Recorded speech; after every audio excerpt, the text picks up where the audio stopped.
sweet reds, actually, that is. No more Mogan David, no, not for me. But, you know, that's personal feelings, folks. It's all about you. Now, the property, oh, before I go on, the name is Bill. Okay, guys, if you've got questions, lay it on me. I answer to things besides Bill, but that's my name, all right? The property actually goes back all the way to 1798, unless you want to count some Indian times. Governor James Barbour, his grandfather, they think, was probably the first white guy in this region of Virginia.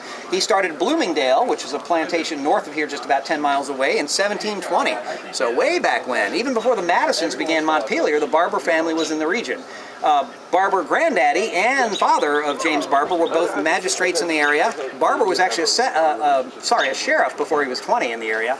And even at that point, he was showing a talent that was undeniably beautiful, and that is the talent of oratory. Barbour was an incredible speaker. He got into the House of Delegates in 1798 at 23 years old, and immediately the people that he was talking with and debating, they started thinking Patrick Henry quality of voice. I think that says a lot about your quality of voice. You guys heard of Patrick Henry, right? Don't make me stop the tour and send you to Patrick Henry's home that-a-way. Thomas Jefferson was actually more of a writer as opposed to a speaker. You folks may know that. He was fine with an anecdote, and he had a pretty good voice on him too. But Barbour learned from the blind preacher Waddell. This is a guy that lived in Gordonsville, Virginia, and he may have been taking tutoring classes along with Meriwether Lewis about the same period of time. And Barbour grew up during the Revolutionary War. Born in 1775, lived to 1842. 20 years on this property in the Jeffersonian Mansion. You folks see just a couple hundred yards to the south, to the west from here. But that building was actually finished in 1822, so Barbour only had 20 years in it. But very talented gentleman. He was actually, sadly, never able to debate Patrick Henry over anything. Henry took the advice of his doctor in 1799 when the doctor suggested he drink mercury to feel better. That was a good way to lose a founding father, mercury poisoning on purpose. Isn't that nice? Thomas Jefferson lived to be 83, mostly avoiding doctors, actually.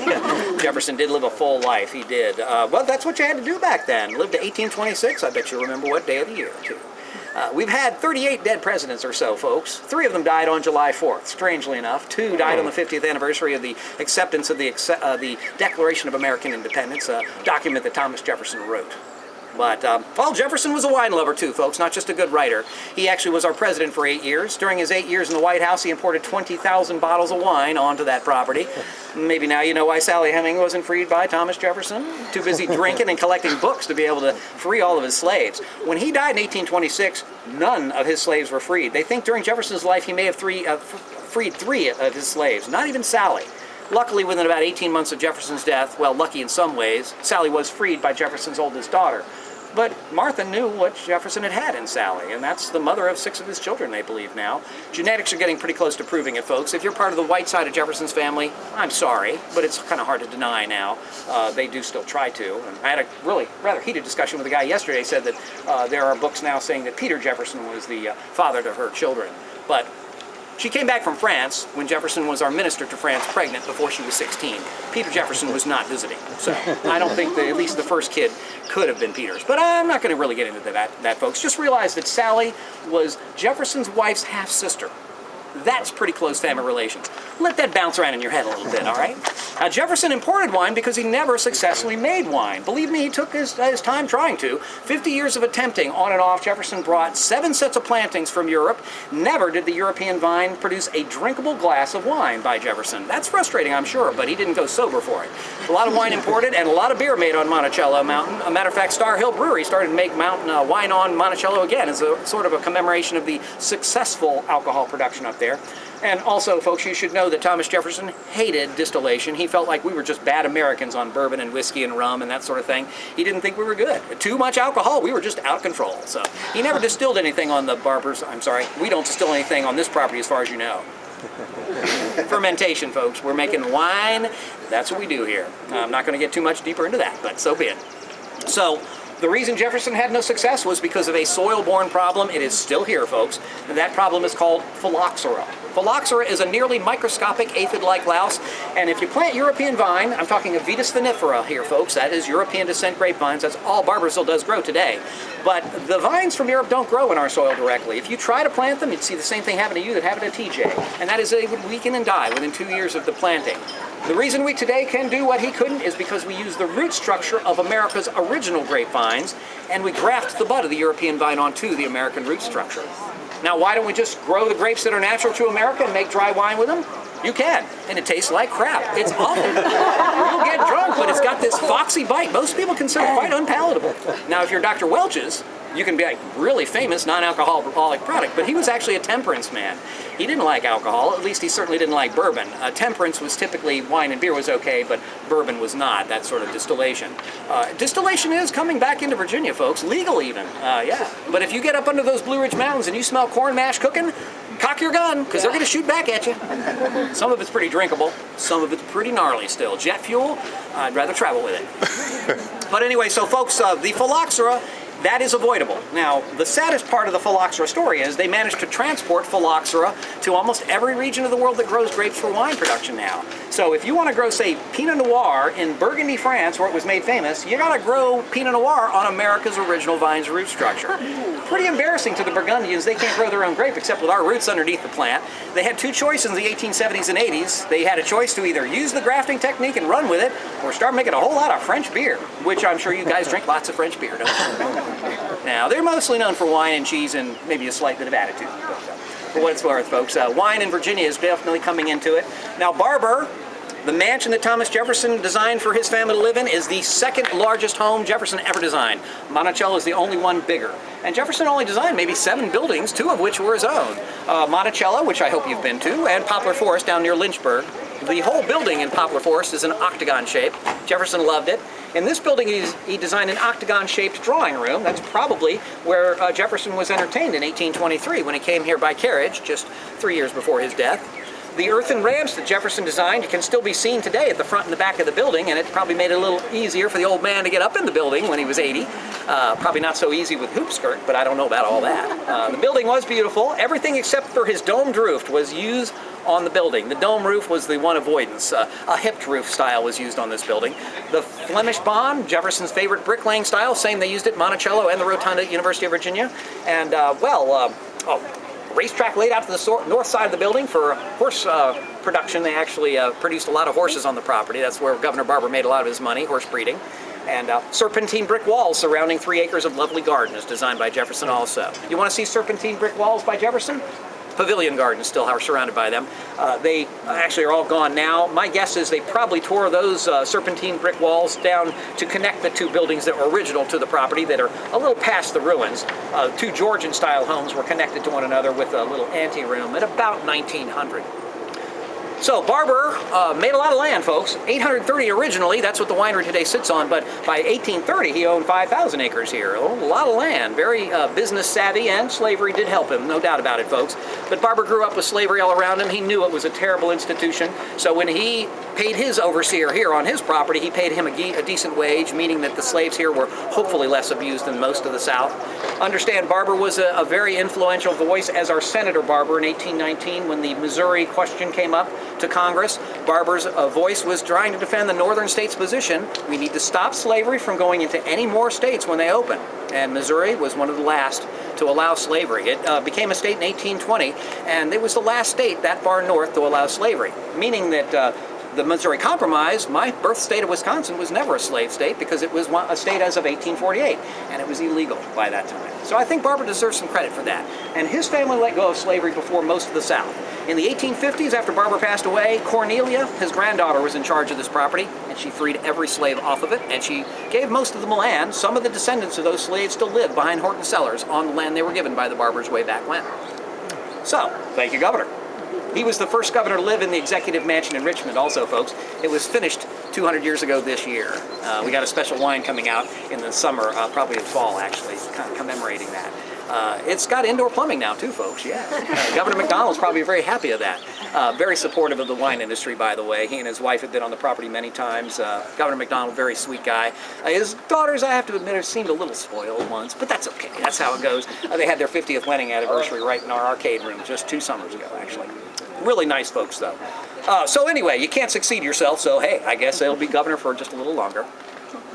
So the property's about grapes today, folks. 1884 was the end of that house. Christmas tree fire, sorry about that, but don't burn candles on your Christmas tree to celebrate Jesus' birthday, unless you want to burn it, okay? The Barbours lost no people that year, but they did lose the home. The renovation of the building beyond it, and that included the attachment of the 2 buildings in 1900. But by 1936, the Barbours actually sold out. About 40 years from that point, to the time that Gianni Zonin began this winery in 1976, folks. It was a sheep farm for the Smithers family that owned it those 40 years between Barber and Gianni Zonin. If you've never heard of Gianni Zonin wine, folks, don't feel bad about it. Barboursville is the only winery in this world that he owns outside of the Mediterranean region. And you will see the Italian influence in our wines. And believe it or not, Barboursville only makes about 1% of Gianni's wine worldwide. So Gianni in Italy and Sicily owns as many acres of grapevine there as there are in the state of Virginia. So 1% of his production, and that's 80,000 gallons a year. You guys ought to be able to stay unsober with all that, I would think. Well, some of the sister wineries in Italy have beautiful, nice restaurants on the property, and some of Barboursville's wines are poured there, too. So I'm glad you guys found out about us besides an Italian vacation. We're very proud of what we've accomplished, and hopefully you folks will find some wines you like here. And if you don't, 240 wineries in Virginia, you're bound to find something you like, right? Lots to choose from there now, folks. But we were one of the first 7 in the state. So, any questions, comments, answers? Yeah, got a little walk-in space there, folks? I'd love to show you where we stomp on the grape. I'm just kidding about the feet part. Come this way. We'll head to the crush pad. We'll talk about wine making. Come this way, friend. Please feel free to ask questions as we walk back there, folks. I can just ramble on, and I often do. You see a reasonably new vineyard right over there, the Moscato Ottanel vineyard, planted just spring 2 years ago. That's going to up our production of Malvasia and Faleo, hopefully. If you notice, some of the vines have white PCV pipes over them. Understand that we did have to replant a bunch of vines this spring. It was not a very pretty thing. Folks, if you want to join the tour, you can. That's what we're going to do. Oh, well, come on then. All right. Ask Bill if you got questions. That's me. About 10, 11 weeks ago, we saw one night drop a little too low for the vines had broken bud. Next thing you know, 23,000 vines had to be replaced. Oh. You think that's expensive? It is. But last Monday, I guess 2 weeks ago Monday, we saw the temperature hit 32 degrees at 3 a.m. The alarms went off. Our vine man, Fernando, said, oh crap, gotta get up. He had helicopters on call. Really? $10,000 a piece to rent those for 2 days, guys. Wow. You think $10,000 is expensive? Try replanting a vineyard. But what they do is they fly over the vines. The soil level, much colder down there. The soil actually keeps the cold up with 10 to 50 feet. Much warmer temperature up there. It stirs the cold with the warm. And those windmills out there have the same effect with each one of those costs about $10,000 a piece, but they're permanent. And they're propane driven. But it is an expensive thing, folks. Luckily, we've been in the black for the Italian family Zonin for a long time. The man that has made us famous is Luca Paschina. At 14, Luca started making wine with his daddy back in Italy. 28 when he took over here in 1991. Fernando, he's our vine man, Fernando Franco. Does that sound something other than Italian? Yeah, try El Salvadoran, but a naturalized American citizen, stolen from Prince Michel Vineyards 18 years ago. And boy, he's really kept the quality up since he's taken over. Fernando, he loves to say, making wine's easy, growing the grapes is hard. What does Luca say? Something along the alternative, but don't worry about that, folks. Here's where things really get up in action here. This is the crush pad, folks. This is where the mechanization takes over. Now, up in the vineyard in August, September, October, when the sugar levels of the grapes are rising up, sugar has a direct relationship with alcohol potential, mind you, and when we see the sugars get to a point of potential alcohol, we also see the acid in the grape take a slight downward turn. By chemistry, we can measure that out there, and that's the moment where Luca starts saying, oh, well, I got to test this grape. Pop that grape in his mouth, the way the seed in the grape cracks between Luca's teeth, the color of the seed, the flavor of the juice, along with chemistry, decides picking. August 15th last year, the pick began. Sauvignon Blanc, the first grape we picked, and you can taste that on the bar today, folks. Cold fermentation for most of our white wines, room temperature fermentation, about 65 for red wines. And the red wine actually gets its color and much of its tannic structure and flavor from the actual skin and seed of the grape during the fermenting process. White wine doesn't need that. So the first thing the grape cluster goes through here at the crush pad is we put it through the machine that you can see part of over here. I'm sorry the bottles are kind of hiding most of your view of the equipment here, folks, but the destemming machine is the first thing the grape cluster will go through to remove the woody part. We don't need the grape held together like that, and that actually breaks open the skin of the grape a little bit. Now at that point, the white grape juice and skin and seed, that'll all be transported possibly to the big crusher presser that you see behind that barrel there, folks, that red machine there. It speaks 4 languages, very smart machine. It can handle 5 tons of grape at a time, and about a 3-hour period it takes to extract the juice from the skins and the seeds. And then the juice will be brought into the tanking, I'll show you in a second, and the yeast is tossed. Fermentation begun. Red wine, destemming, but that breaks open the skin of the grape. The skin, the seed, and the juice will be brought from the destemming machine straight into the tanks, and the yeast is thrown in there, and fermenting begun with that, the different components in there. Very important for your long-term thinking there, folks. If you have no patience, you want to make alcohol at home, try making beer. It's fast, man. Some beers you can make and drink within weeks. Wine really takes time if you want to taste everything you can. And we try to take that time, folks. So come on inside. Tank room is our next stop, and it's going to be a lot more comfortable in there than all this sweaty action out here. We get the bottles in from Italy. We can get them for a nice price with all our long-term Italian connections. We get the labels printed in Italy, too, which makes for rather comical mistakes on the labels. The Cabernet Sauvignon 2011, the back label suggests you dry clean it. I think dry, clean would have been better. No hand washing. Not too much of that.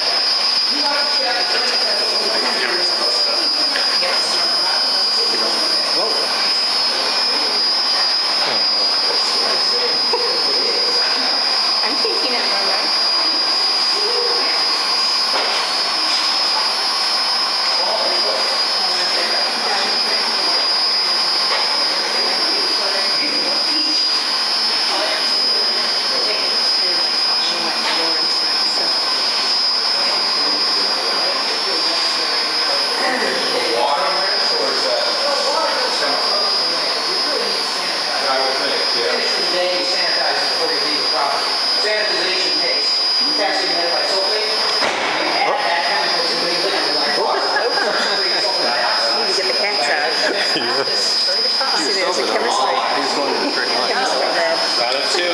The laboratory on your left there, folks, if you're curious, take a look in there. Not too much activity, but believe me, very active during the harvest time. And in Virginia, the northern hemisphere, August, September, October is when the grape is picked off the property. Come down the street a little bit, folks. I don't want to fight that glycol tank racket. Now here's the drainage system, folks. Here's where it's quite slippery if it's the least bit wet. Please be careful. And it's not just a drainage for hosing out the tanks and sanitizing them. It's also the biggest spittoon in the winery. And if you don't know what a spittoon is, I feel bad for you. I remember the word custodor from my childhood, and there's some gnarly songs from back then. But Luca, if he's going through this tank room and tasting 20 tanks, do you think he's swallowing those tastes? No. That's called alcoholism. Yes. I see Luca spitting this crack from 10 feet away. Very impressive to watch him spit. But 80,000 gallons takes some spit. At the Christmas party, we do a lot of swallowing. That's not the only time my wine's ever poured on this property. It's a Christmas party. My wine's getting better. I'm on my ninth batch.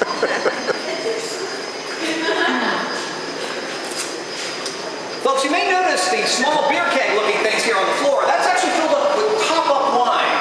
Understand that we have to add wine to the barrels in order to evacuate any air during the aging process. If we don't, vinegar bacteria can infect that wine and ruin it.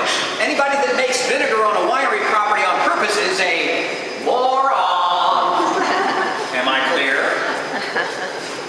The tanks that have this sort of dimpled sides, these are jacketed, controllable temperature tanks. The tanks that don't have the dimples, like these guys on your left, these are just big open stainless steel tanks. They don't have controllability of temperature beyond the thermostat's adjustment. So fermentation of white, folks. We actually make a bunch of wines here at Barboursville. We're up to about 24 different styles of wine now. And the white wines are fermented in a tank similar to this, all but one of them, and that's a jacketed tank, folks. This actually has complete controllability of temperature. So we use this for the fermentation at 55 degrees Fahrenheit. During the harvest time of the year, this room is kept at a pretty steady 65 degrees Fahrenheit because the red wines are fermented at that temperature.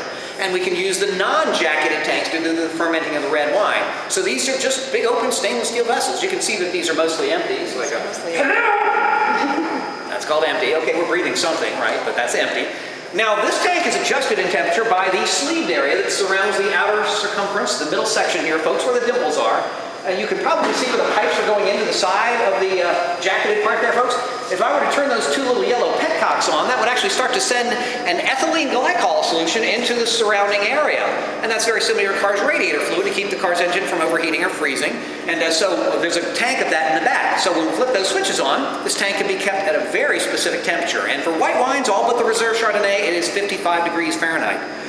Now, the fermenting process at 55 degrees is going to be a lot slower than a red at 65 degrees. Understand that's just a matter of chemistry. When yeasts get involved in it, folks, and believe it or not, yeast is a fungus. Yes, this all happens with a fungus involved, folks. Beer, wine, bread, bourbon, it all starts with a fungus called yeast. It's a single-celled organism that's incredible when it gets near sweetness. It's incredible because it gets excitable in sweetness. Maybe you do too, I don't know. But when you add yeast to a tank full of grape juice, all that sugar molecule makes those yeast very excitable, and they start getting busy. Yeah, it's asexual, really exciting. But they will start to reproduce to the point where they inundate. Every ounce of liquid will have billions of yeast. So the juice is actually milky because there's so many yeast cells suspended in it.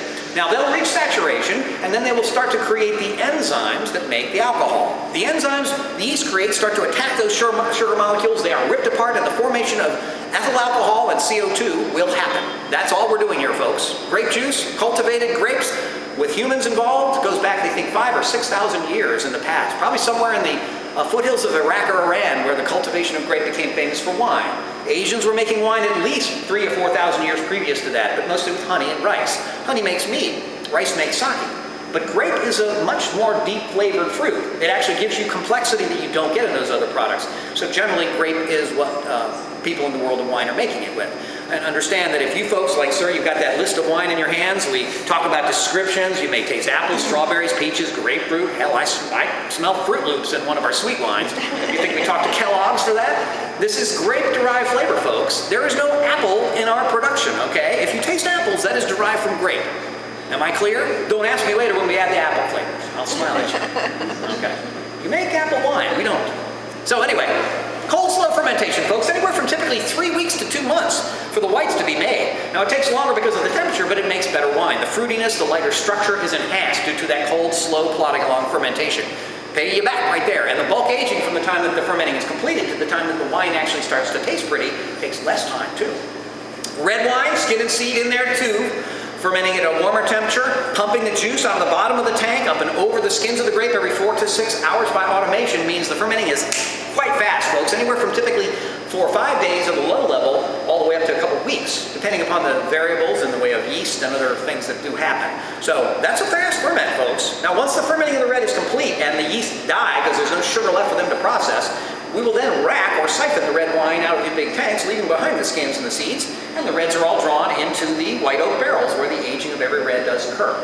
White wine, Chardonnay Reserve, the only white that sees a barrel here at Barboursville, except for our Malvasia, which is neutral oak barreling for its sweet wine here. But the rest of the whites, they're made in these tanks, and they never see a barrel at all. They are fermented here, and then they age in these tanks too. That bulk aging does bring those flavors together. But the Chardonnay, the best of the year, Luca does hold it aside, crush it, press it, and that juice goes directly into a barrel. The yeast is tossed, and the fermenting there is more at room temperature and more like a red, very quick. But then it sits in that American barrel another maybe 7 or 8 months, being tasted by Luca every few weeks and moving toward a beautiful wine. I'd love to show you folks the barrel room next if you've got the interest. Matter of fact, it's a good idea because that's kind of where we're going. Yes, ma'am? How many wines are made that, on average, that don't actually make it to the bottle and get sold? Like, how many are waste? I'm not really catching your question. How much waste? You make a lot of wines, how many end up being mistakes? Oh, boo-boos you're asking for. Well, in my 8 years here, ma'am, a Luca has only turned 2 barrels of red wine into vinegar. That's saying a lot for 80,000 gallons a year. But Luca's very careful about what he does here. Every barrel in this room will be tasted by Luca every few weeks and spit out, as I mentioned. But we also top the barrel up. If you leave air in a barrel, it'll destroy it. And vinegar bacteria, we're breathing it, folks. So if you let air on a wine for more than just a day or two, you can destroy the whole barrel. And some of the barrels in this room could have the equivalent of $14,000 worth of wine in it. 1 barrel destroyed at $14,000, that's a painful thing to see happen. And we can only sell vinegar that we make here to the vinegar makers for about $2 a gallon. It takes about $12 a gallon to make good wine. A black hole we'd rather avoid most of the time, don't you think? So that's what we do with that, folks. Come on into the barrel room. You'll smell some oak in the air. There's a reason for that. White wine, our Chardonnay Reserve sees a barrel, but that's all American wood. Most of the reds, they see French white oak all the way.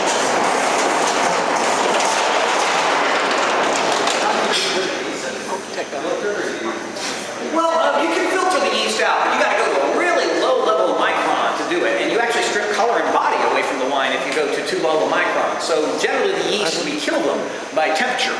You can drop the temperature of a tank down to 25 degrees Fahrenheit, like our Riesling. We do that at about 1% sugar left in the wine, and so that temperature drops and it kills the yeast, and then we can actually make a off-dry style Riesling. So that's how we accomplish that. So you just take it off, let the Yeah, let that go. Well, the yeast will all start to drop down, the lees that the wine has on it. And if the wine does start to form sediment quite early in its bulk aging stage, we will pull it off the dead yeast cells and other particulates. It starts to pull things out of that sediment you just don't want in your wine. So you look around the room, my God, look at all the Octagon. Not a barrel of Octagon in these rooms, folks. I'm telling you right now, we are making Octagon from 2012, but only 50 barrels. And the room where I'll end the tour in just a couple minutes, that's actually where the Octagon 2012 is aging right now. Please don't remove the stoppers. That's where the 14,000 a barrel is. I'd rather you didn't. I will look at your checking account like it's mine if you pull a stopper out. Don't pull your straws out. It's not cool. These barrels have already been used for Octagon, folks. One time Octagon barrel. That's the only time it's used for Octagon. And the Octagon is made these days with Merlot, Cabernet Sauvignon, Cabernet Franc, and Petit Verdot. Now those 4 wines are made in stainless steel, and then they are brought to the barrel separated. We don't blend them until the end of the aging process is finished. So it's kind of important. These barrels do have a limited lifespan, folks. About 7 years from the time that we begin to use them, we have to retire them because the flavors have diminished. The wine precipitates tartaric acid crystallization. It forms crystals in front of the pores of the wood, so it stops flavor from happening after maybe 7 or 8 years. It's essentially a neutral barrel. Also, the wine barrel itself does have oils in it that are pulled out of them by capillary action due to the wine, but eventually those oils dissipate to the point where the flavors are missing, and then retirement of the barrel after that. You folks have $100, you can have an old barrel, I don't care what you do with it. It's not full of wine for $100, you are clear on that part, right? I don't have any barrels to sell right now, don't get all excited about that. We got a waiting list right now. But so these barrels, folks, they are quite beautiful. These are about $900 a piece when they're brand new. And Octagon only used once, and then lesser and lesser red until we will eventually retire them. Let me just point out a couple things about the barrel that I can show you, friends. You see this barrel here? The name of the cooperage who built it, Gamba. That's the Northwestern Italian barrel maker that we use for our Octagon since 1998. We've used their barrels. It's French oak. This is a 100-year-old tree to make 4 of these barrels, folks. And the wood actually will be put out as boards in the wilderness of Italy. It's actually open fields in the Gamba family property in Italy. They will actually put those French wood barrel parts out in the wilderness. 4 years or so of drying them, and then they build the barrel to our specification, and then on to the actual building of the barrel and the toasting of the barrel to a medium level to give it some flavor. That's where the flavor of the wine comes from, the toasting of it. To think that they don't use any nails or glue, it's pretty impressive, folks. I really have been impressed with barrel making. And the wood, either from the Allier or the Nevers forest of France. 2 very specific white oak forests these come from. So they also use red oak? Red oak does not work, sir. The grain of the red oak is long, and that's painted with, it's actually grape-derived paint.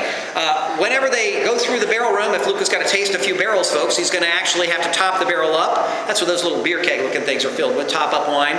So when they top it up, what do? Spill down the side. Luca has us paint that section. It's just for aesthetics. So that's not cedar or anything. That's still white oak. But the grain of red oak would not work for barrel making. It's the standard, folks, white oak. And the trees are having a hard time to keep up with it. Yes, ma'am? So Barboursville only uses medium toast? That's what Luca gets all of our barrels done in a medium toasting level. Yes, ma'am. Oh, bladder press question. I remember you. Some people bring some knowledge to the wine bar here, guys. It's okay by me. There's some Cardinal Point and First Column. rock on with your bad selves, folks. I'm glad you made it in. You do get a discount if you buy wine here, you know. We did. Rock They on. gave us a discount. You guys work in the business of wine? That's right. 20% discount, rock on with it. pretty We love to do it, awesome. and I'll come see you guys eventually too. Thanks. Well, anyway, so once Luca tastes the barrels, tops them up enough times, eventually starts tasting beautiful. He's tasting every tank in those rooms also, folks. Every few weeks, got to do it. Now, once the wine starts to taste pretty, Luca's got to determine whether it's going to be a blended style or 100%. Our white wines are not blended. Luca likes his Viognier all Viognier. Even the Chardonnay Reserve, though it is barrel fermented and aged, it's still just one kind of grape. Now, when that tastes good, usually 7 or 8 months after the tasting has been started, it tastes pretty to Luca. That will be then racked out of its barreling. We bring the Chardonnay Reserve into a tank where we do the